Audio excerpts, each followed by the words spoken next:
I'll admit, I got a little carried away on the Fireball website, but I built a thing recently that I was not happy with the way that it turned out, and I'll show that in a second. And I was just like, fuck it. All right. I'll, you know, get a bunch of the shit that I think that I need. Cause as of currently, I don't have, not only do I not have a fixture table, I really don't even have a fucking flat surface in the shop.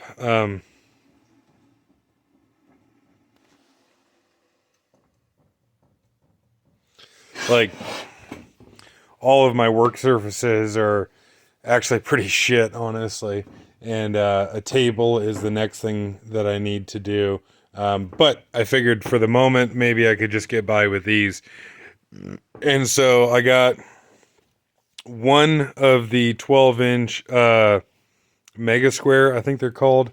One of the 12-inch, I guess, standard square, if you want to call it that. I forget. I think this one's called the Mutant, if I'm not mistaken. And this one's an 8-inch, if I'm not mistaken. I got two of the little adorable 4-inch Mega Squares. I got two of their Minion squares, if I'm not mistaken. I got two of the 8-inch? Yeah, I think 8-inch Mega Square. The 12-inch Magic Square.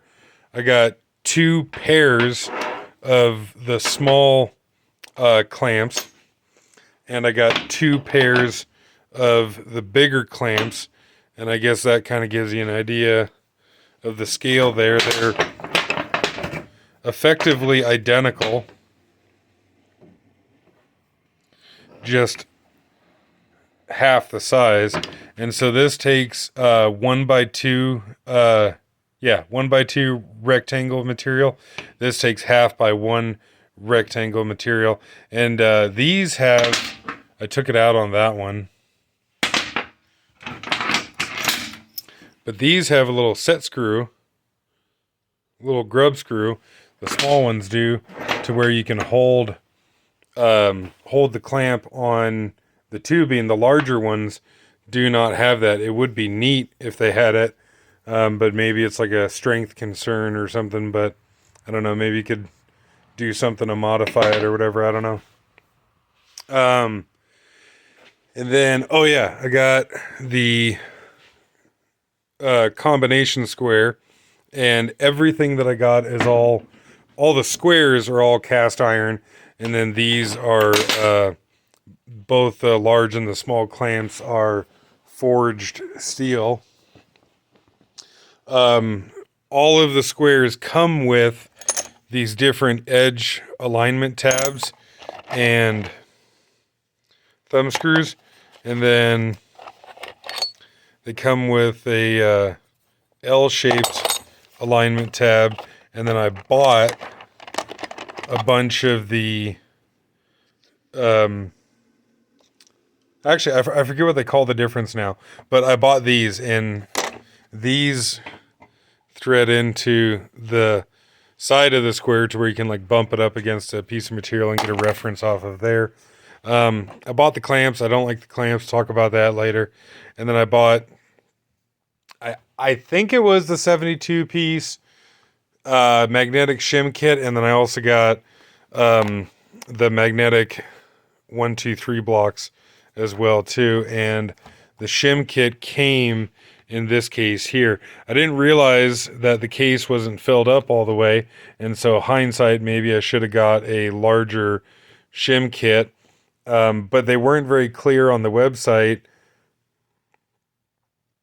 I had thought that some of the larger kits had filled up one of these cases, and you actually got two cases. Now looking at it, maybe some of the larger kits of the magnetic shims that they sell actually just fill up one case. But I wish I'd got one that had filled one case. And it's a fucking bitchin' little case here. I don't know if I mean, I would assume if it was a Pelican one, it would be branded as such, but maybe it's like a knockoff Pelican one or whatever. But it's a really nice case. Obviously, it didn't come with the Milwaukee pack out. I just wanted to be able to put everything into one place. But yeah, so what spurred me to buy all that was I had made a lifting device, a lifting ectus, whatever the shit you want to call it, forklift, jib crane, whatever, you know, whatever you deem to name this thing.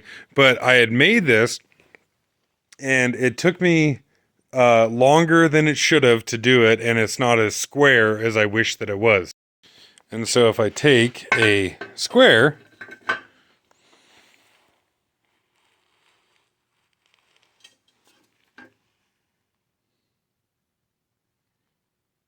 it's not like it's totally fucked, but it's not as good as I wish that it was. Previous to getting these Fireball squares, I was just working with one of these, and before the weld was in there, it was easier to get this in here, and basically I just got tired of this and figured I'm not doing that again. And because I'm not happy with how this is not very square, I'm actually going to cut it apart again and redo it with the Fireball squares. And I have a second one of these, but this one's brand new because I wanted a second one. I got tired of taking the one that's on my work truck off all the time, but these are cooler than shit. I really love this. This tool here has turned in to be essentially my favorite small abrasive cutting tool. And when you put, as small as this tool is, when you pair it with a Cubitron cutoff wheel, you can actually get a hell of a lot done really fast. And I don't remember the Jegs part number on that, but if you just type into eBay or something, Jegs 4-inch extended reversible cutoff tool, those come right up. But yeah, so I want to cut this frame here apart and essentially put it back together with the Fireball squares and see how much quicker and nicer it comes out with those. But I figured that I would kind of run through and do a relatively quick video on each one of these deals here and the things that I've noticed already just handling them. And so, like I said, hindsight, maybe I should have called them first and, got more specific details on the shim kit here, but, oh well, too late now. But the majority of these actually have little magnets in them that help hold them together. These thinner ones don't, just because they're really too thin, but the kit that I got came with 4 each of these shims, and so we got 32nd, 16th, 1/8 inch, and okay, and then when we go to 3/16, then they're magnetic. The 8th, what did I say? 8th, 16th, and 32nd are not magnetic because they're just too thin. And all of these, aside from the 1, 2, 3 blocks, which are, as the name sounds, 1 inch by 2 inch by 3 inch dimensions, all of these are whatever thickness that they say by 1 inch and 2 inch, and so they pair up perfectly to one of the 1, 2, 3 blocks, which is pretty slick. And then okay, all of those there. And I should say that because these don't say that they're American made, and just looking at the build quality, or not the build quality, because they are very good quality. I mean, they're not Starrett like gauge blocks or whatever.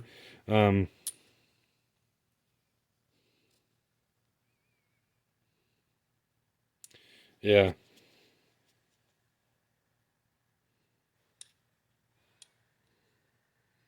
try ringing them together. Which, a little bit. But yeah, they're definitely not Starrett gauge blocks, but they are very good, and the surface finish on them does look to be ground, but a fairly rough grind. Like I can feel it in my fingers. But they have little magnets on the backside, and they are not too strong of magnets to where they're like difficult to get apart. The magnets in the shim blocks, anyways, the 1, 2, 3 blocks have got stronger magnets. But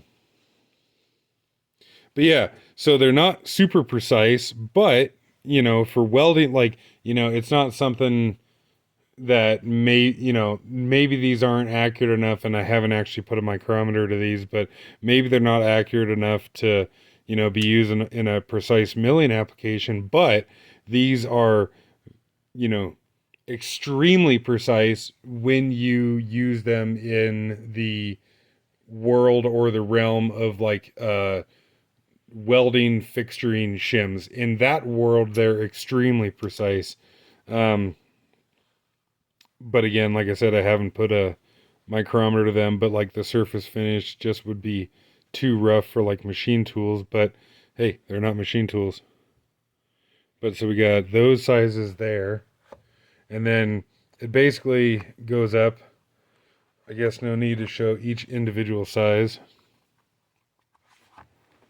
But I would assume that these are offshore made, because like I said, they don't say USA, and just looking at this like laser etching, I would assume, looking at the laser etching and just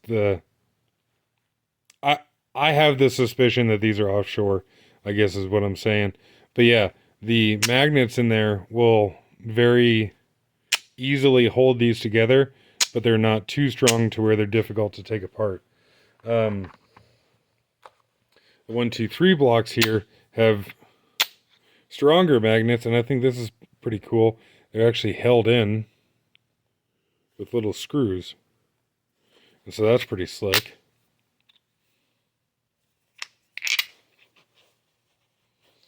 So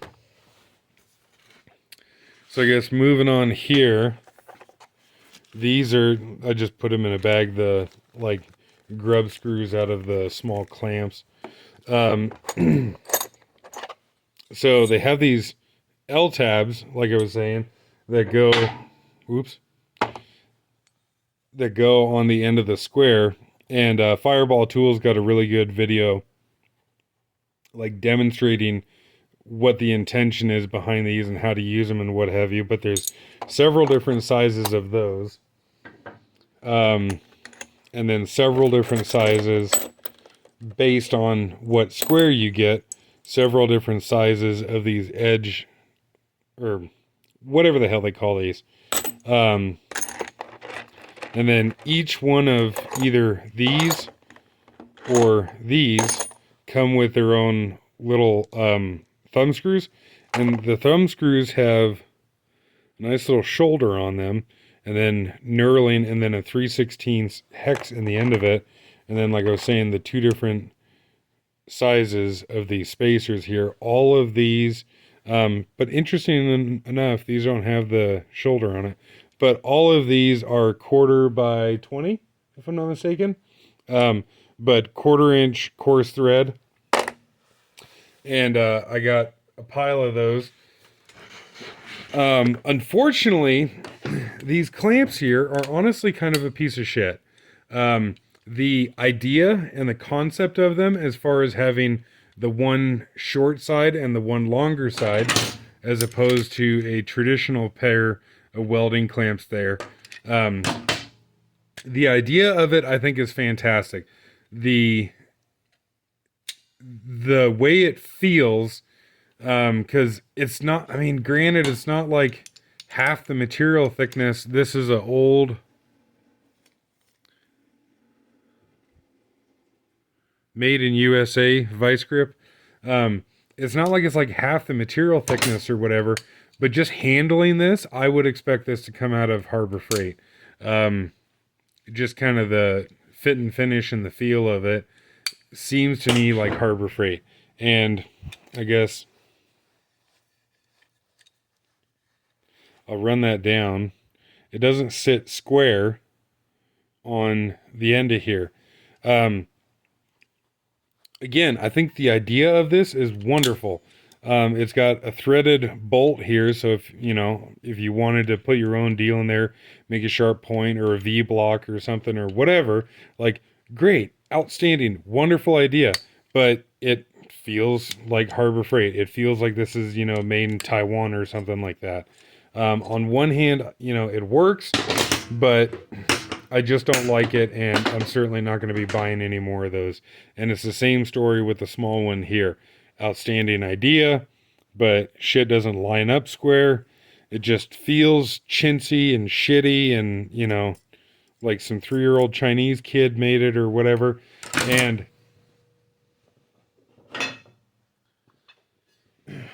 again,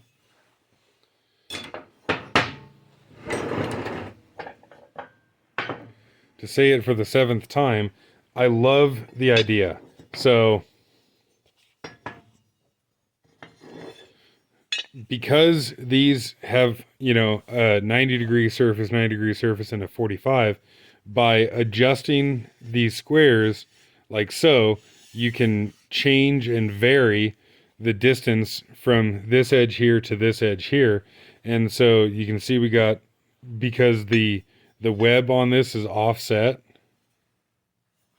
when we turn them, mirror image, I guess it's mirror, whatever.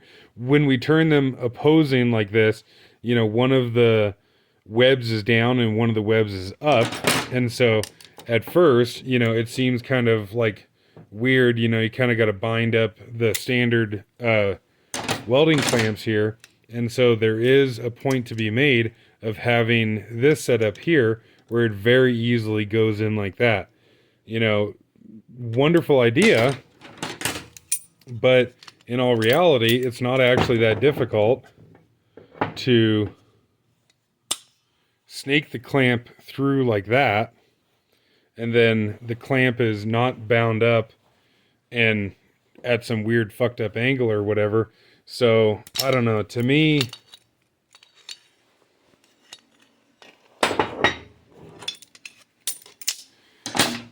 I'll probably just stick with those and not get any of these anymore.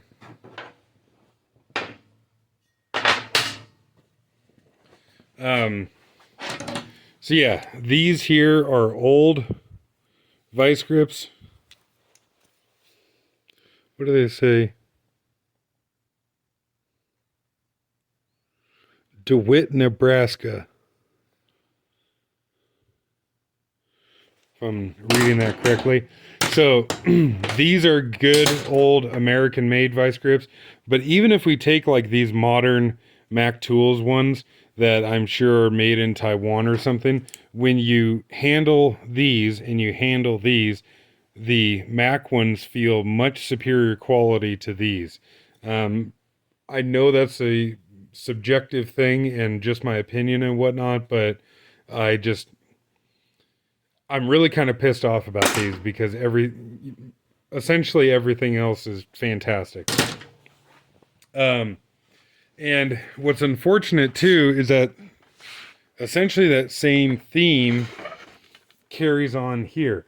So they do mention it on the website, but they're not as clear about it as I wish that they would be. But some of their squares are made in the US, like these here and this one here, and then their smaller sizes are not. So this is the Minion, and it is not made in US. And then this one here is the 4-inch Mega Square, and is also not made in the US. And I forget. Okay, no, the Magic Square does say US. But they're not very clear about, is it just that, like, I would wager to say that these ones that do say US are cast and machined in the US. You know, I watched some of the videos where they showed machining and what have you. Um, and the company is based out of Spokane, Washington. But watching the tracking number on these things, it was being shipped out of California. So I don't know what the deal is there. But presumably, these are cast and machined in the US. On the ones that are not, does that mean that they are cast and machined overseas? Or is it just that they're cast overseas and machined in the US? I don't know. But what's really frustrating is that the casting quality on the offshore ones is actually significantly, well, yeah. I mean, yeah, I would say significantly better. The US ones, and granted, I know that this is a larger square, so we're not comparing, you know, the exact same thing here. But you can see there's some pretty serious flashing in here, and these are kind of sharp to hold on to. And on one hand, you say, okay, well, there's some casting flashing, who gives a shit? But the whole point of these is so that you can reach in here and clamp on it like so. But now there's this big ridge in the center there, so that's kind of fucking annoying. Um, oh, and I should say too, it looks like all of the squares are machined but not ground. Um, so they are not stupid precise, but again, remembering that these are welding squares and not like, you know, a surface plate or something, they are extremely accurate for what they are. But if we look at the little minion square here, the casting is much, much better on the minion square. And yeah, so that's, like, you can see the rough surface there, so it's not like they just cleaned it up. Like, this is just genuinely a much better casting. And it's the same case, or the same situation, on the 4-inch mega square. So, you know, same shape of square, just a different size, that the casting on here is superior.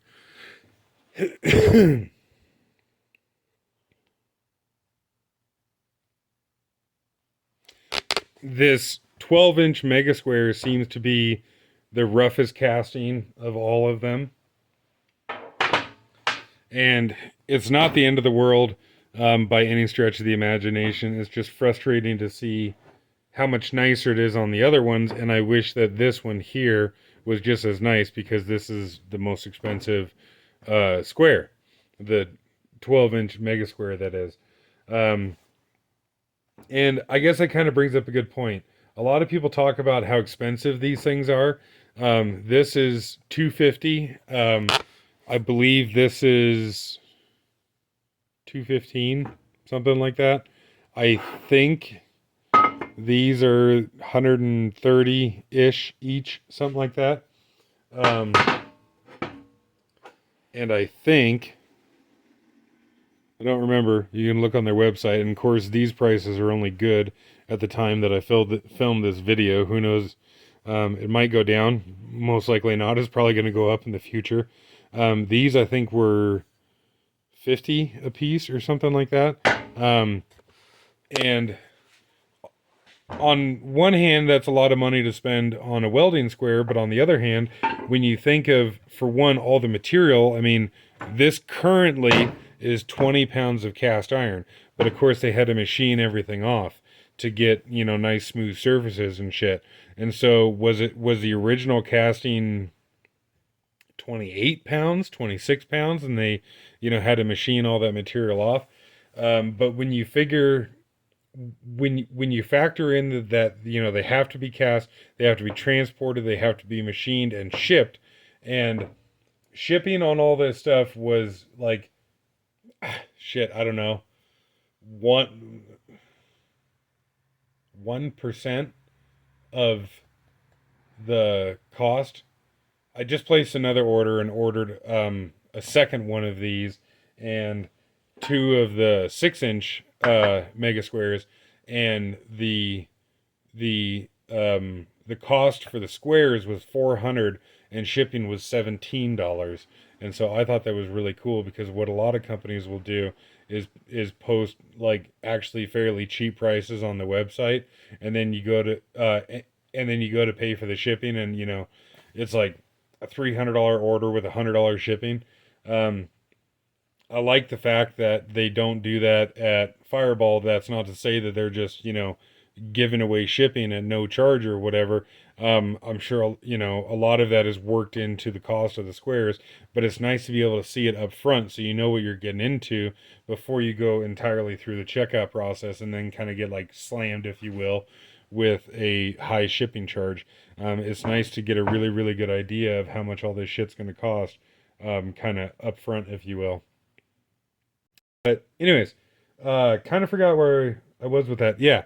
So when you factor in all that kind of stuff, um, these really are not very fucking expensive for the quality that you get, for the amount of material that you get, and you think of how much machine time it is to surface all of these sides here, drill and tap all these different holes.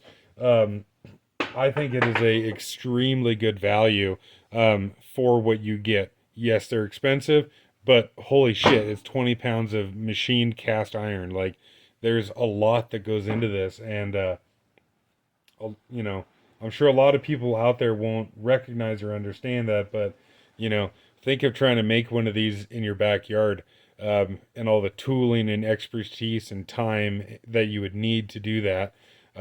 It's really kind of amazing to me that they're able to sell these for the prices that they do. It's not to say that I want the price to go up, but still, it is quite impressive, I find.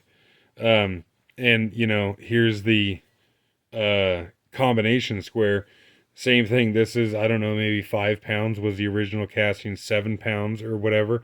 And then getting all of these surfaces nice and flat and true, drilling all the holes and shit. I think this was $170 or something. And so, fair enough. That's a rather expensive combination square, but again, for what you get, quite good, I would say.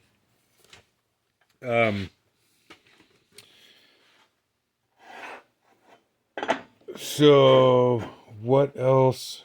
What else? Losing my train of thought like I always do.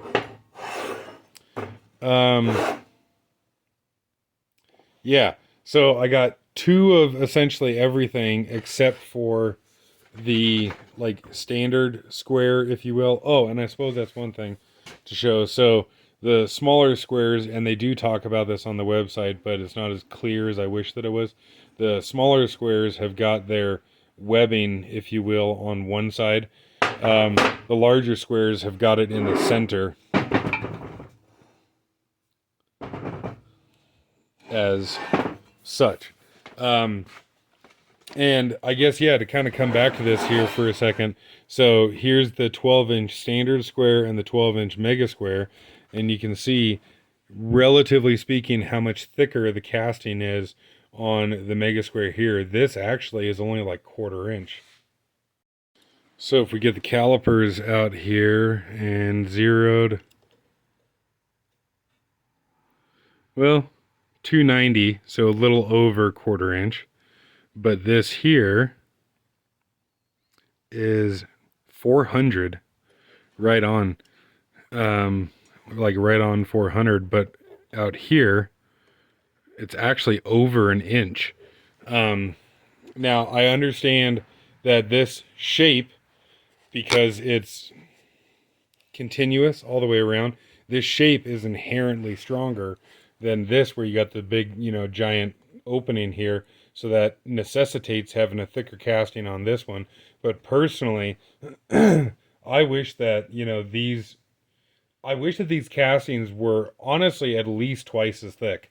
Say here, like with the square, the combination square, we have, only 220. 255. And the reason for the difference is, the raw casting is going to be in a little bit different place each time. Like, castings are not going to be dead nuts perfect, and because they're trying to get a precise distance from here to here, which I think was 5 inches. And so if we make sure that we're leveled here, I mean, that is dead nuts 5 inch. And so because they want this dimension to be a fixed dimension, it kind of has to, you know, just land where it's going to land, I guess you will, as far as with the casting in the center. And so that actually makes sense that these thicknesses here are not the same. But yeah, so those, you know, these are only 1/4 inch roughly. Where again, this right here, I guess if we measure in that dimension, is 3/4. You know, I personally wish that this was all 3/4, and maybe this here was all, you know, 1 inch or something. Of course, that would increase the weight, but personally, I'd be fine with that. I want something as rigid as absolutely possible.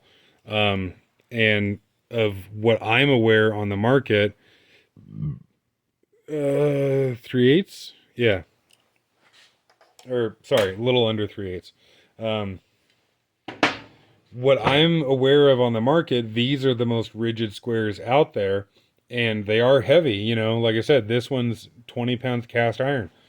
I personally prefer it be 40 or 50 pounds of cast iron. But the same holds true on all the rest of their squares. You know, they're definitely good. There's no doubt about that. Right at 300. I just wish that they were beefier and heavier. And yeah, so the magic square here, essentially the same thing. This one here, you can change the angle of. Except you can see it's hitting right there, so maybe I need to clearance that out a little bit, because it would be nice if it could fold all the way over. It's not hitting by much, but it is a little bit. But the idea behind this one is that you can bend it to whatever shape or angle that you want and then tighten it down. This little handle here is actually quite nice. This appears to be aluminum and then machined steel. And when you fold this out completely, then this distance is 12 inches. I checked it with one of the other squares earlier, that when you just snap it out like that and tighten it down, it's not dead nuts perfectly flat all the way across. It's extremely flat, but not, you know, just gnat's ass perfect. But maybe I could kind of clearance this out a little bit, and this surface finish that they put on here seems to be a bit rough, and so that could entirely be part of it. And so, like, if I take, you can see, you know, all these are essentially brand new. If I take 2 brand new surfaces and I put them on here,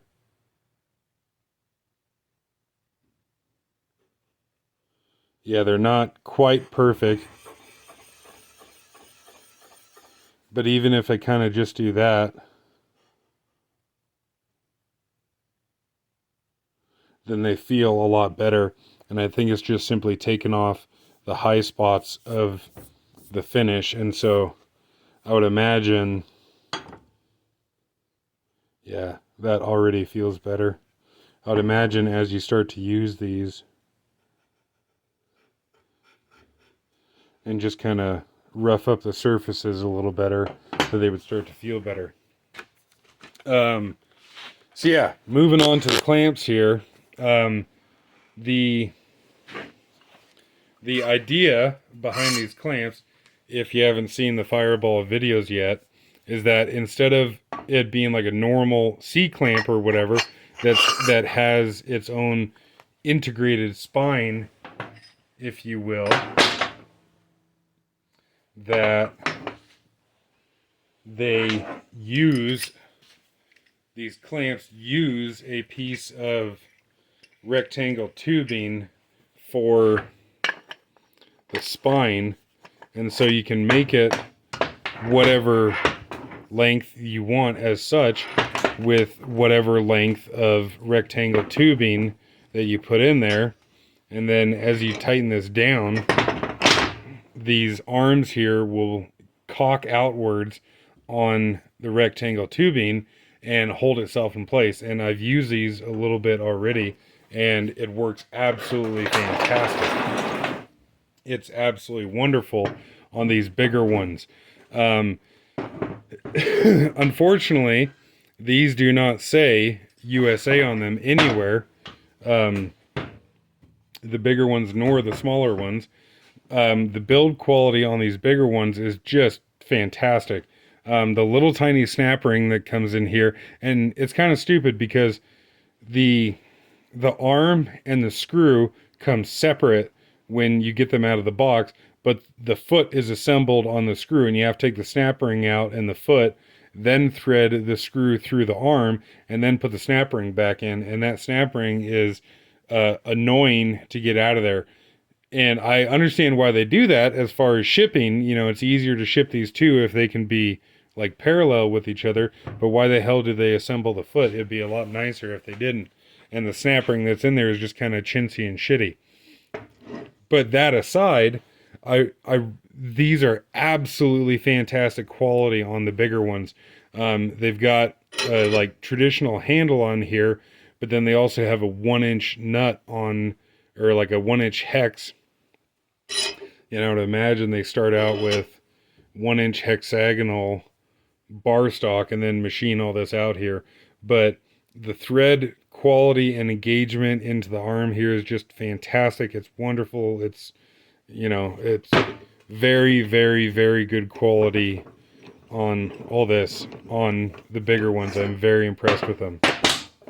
But because these use just a piece of rectangle tubing for their spine, in my case here, I've welded a 3/4 inch piece of plate on the bottom. And so what you can do here is say, weld this to the surface that you're working on. If you want to like clamp to the table, or you have two pieces of metal that are different heights and you want to like dog them into place, you can weld this onto there and use just the screw if you wanted as such, or if you wanted a little bit more strength, you can put that on there as like a reaction foot, and then put the screw on there and then crank away. And I was kind of farting around playing with this, and even on such a short one like this piece of rectangle tubing is only 1 foot tall. It works fantastic. It's absolutely wonderful.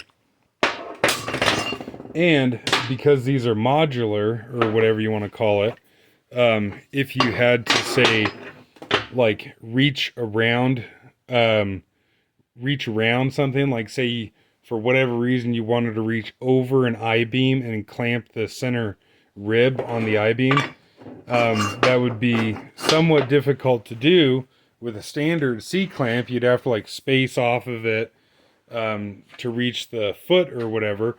But with this setup here, you could just as easily put 2 of the screws on it, and then that would allow you, and you know, of course you could adjust these any way you want, that would allow you to like reach inwards on something. And these screws have a 1 foot throw, so like a 12-inch throw.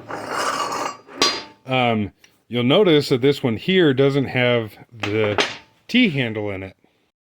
I was messing around with these things and using them a little bit and what have you, and the fucking T-handle came off, and come to find out that these are not actually like affixed in any way, evidently. And I can't tell exactly what's going on here. It looks like one end is fixed and like presumably punched on the end of it, would be my guess. And then the other one is actually a little machined cap. None of the other ones are loose. It's just this one. And at first I was kind of ticked off about that.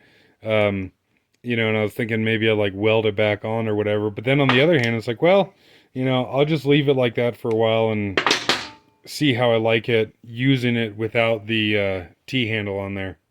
But so all that being said about how I really freaking like these bigger ones, I do not like these smaller ones. I am not very impressed with these smaller ones. These T-handles feel extremely strong, and I feel like all of this stuff is like appropriately sized for the size of clamp. This is some dinky ass little bullshit T-handle that's in here, and on these larger ones, the machining quality on the foot and the way it swivels is extremely smooth. On this one here, it's really shitty and gritty, and this just looks like a very low quality foot in my opinion, and there is a crap ton of slop in these threads on the little one. The larger one does have slop because it has to be able to move, but it's very, very tight and it feels very, very good. When you consider the proportions of these, the smaller size is half the size. This is a tremendous amount of slop as far as I'm concerned.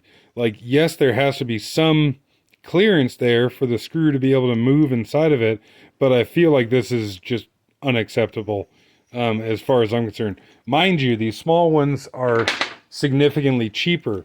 One pair like this, 1 foot and 1 screw, is only $20, which is kind of fucking mind-blowing when you think about it. But if this is what I get for $20, I'd rather get this kind of quality for $40 each. This larger set here is, I think, like $70 for a pair, or for a set. As far as like, 1 screw and 1 foot is 70, 80, I don't know, something like that. Why can't these here, roughly half the size? I know it's not necessarily like it's not necessarily like a linear thing with how much material is in it, but this small set is 20, and I'm really not happy with this bullshit. And this smaller one does not have a hex on the end of the screw like the larger one does. I wish that these small set were more expensive and better quality. And I guess too, to say that this is August of 2024, maybe these will get better in the future. Maybe they were better in the past. I don't know. But kind of ticked off about that, and maybe maybe I'm making a bigger deal out of it than I should. I don't know, but looking at the other stuff, I expected much better out of those smaller clamps there, and yet again, like I say, it is pretty phenomenal the value that you get for your money. Aside from the hand clamps, I flat out do not think that these are worth it. Love the idea, but until they make a better clamp, I don't think those are worth it. But these clamps and the squares, I think, are, a very good value. Considering that this here is $20, I mean, this pisses me off. The loose screw pisses me off. But when you ignore the screw and you look at the rest of it, it is amazing that you get this for $20. Maybe what I should do is figure out what thread this is and cut out and get rid of this screw and put my own screw in there, and also probably one that's got like a longer throw on it too. I think I'd like a longer throw.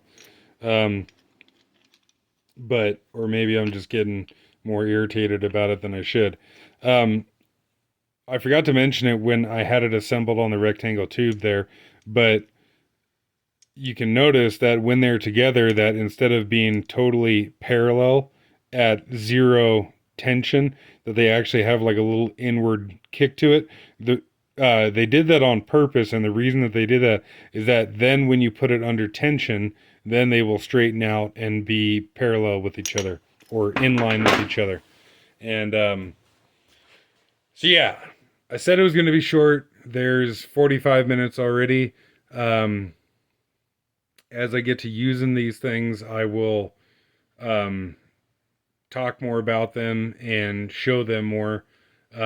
What you see on the table here is a fairly significant amount of money, but I think it'll be a fantastic addition to my tooling, and I would really like to see one of their fixture tables in person before buying one.